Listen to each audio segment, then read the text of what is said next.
So remote teams aren't failing because of location. They're struggling for entirely different reasons that nobody's really talking about. In this video, I'll share exactly what makes remote creative teams thrive based on real-world results from top agencies, not just the trendy tips that you see everywhere. I've spent years working side by side with creative agency founders, testing what works and dropping what doesn't. These are the practical systems that turn remote chaos into focused, productive teamwork. Stick around because we'll make remote work the best thing that ever happened to your agency.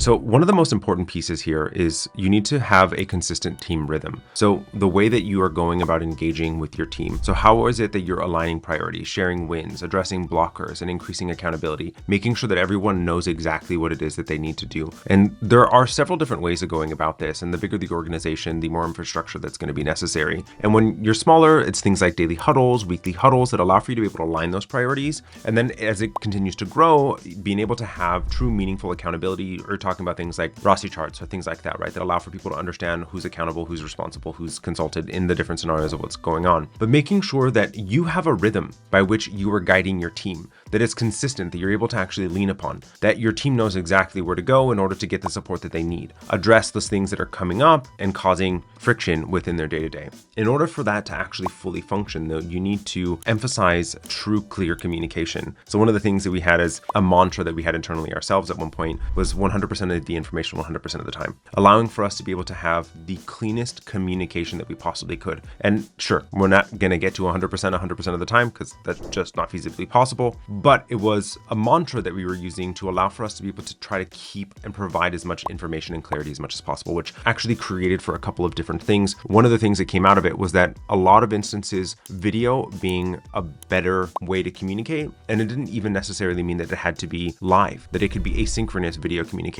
whether utilizing a Loom or a Vidyard or one of those types of systems that allow for you to record a video and send it to someone to be able to provide the context that's necessary, especially for someone like me that's able to talk for days. It allows for us to go into a conversation and being able to actually provide all the detail that's necessary for someone to be able to action what's needed. Rather than needing to type something out in a longer format, you're able to speak it, which makes it actually easier for both the person that is sharing the information as one that is receiving it as well. But making sure that it's done clearly, it's articulated appropriately, and having a framework to which that's being done. And one of the other things that we did that was really useful is reducing the number of instant messages that we had, making sure that there was limitation, what were the utility of them, and the amount of back and forth that then required for us to meet live to allow for us to be able to manage things as much as possible. But clarifying instructions of exactly what is the end outcome of what needs to happen, and for those that are junior level team members, the step-by-step instructions that need to happen. And when you can, this is a creative medium, visuals are very useful when possible.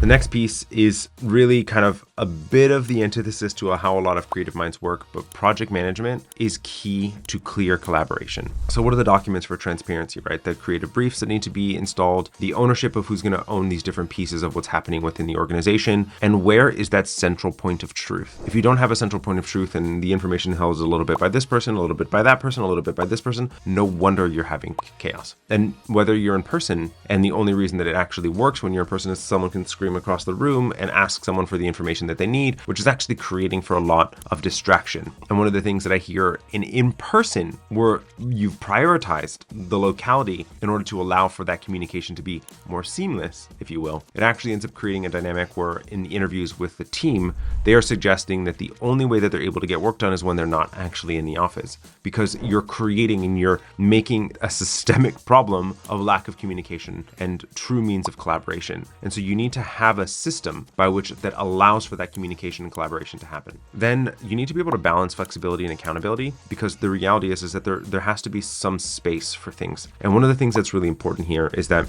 if you plan for every hour in a day, that means that there isn't any aspect of flexibility. So when are meeting times supposed to happen? When are exactly our projects supposed to be completed? Are you planning for a project, the review to happen 72 hours before it needs to be presented to a client? That way it allows for review to happen. And then if any revisions or adjustments are needed before it's presented to the client, that you have that flexibility, that ability to be able to do so. So what are the parameters by which you're managing a project? And how are you building in that possibility for flexibility? I want us to not take the most optimistic approach to the way that we're going about planning our work, but actually taking maybe a little bit more of a pessimistic approach, allowing for us to be able to collaborate well, be able to have the flexibility that we need, and not plan to fully fill an 8-hour day of work, because the reality is things happen throughout the day. Administrative work is necessary, and if we plan for a 40-hour work week in a 40-hour work week, I can pretty much guarantee you that that either is going to result in overtime or things are going to go past you. It's just we're creating for it.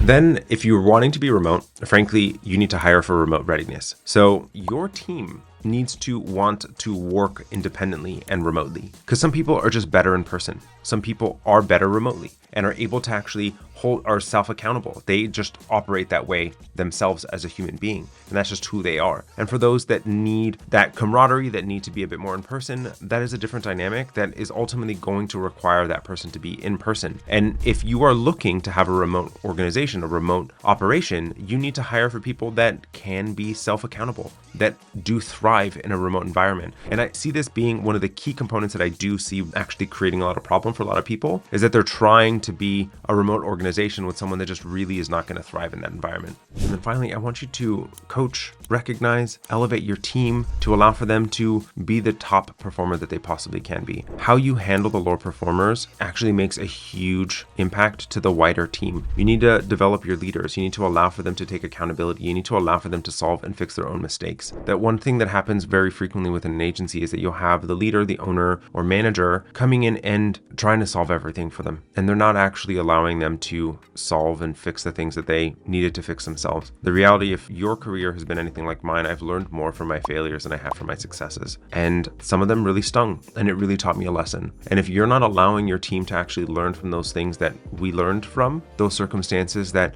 really guided our career, our decision-making criteria, then you're holding them back and you're holding yourself back.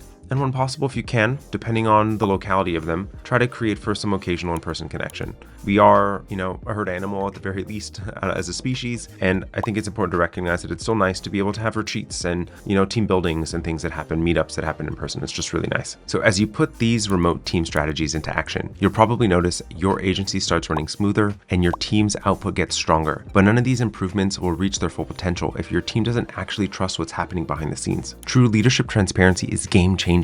In the next video, I'll teach you why opening up about finances, decisions, and your vision for the agency is the real secret to unleashing your team's and your agency's full potential. I'll see you there.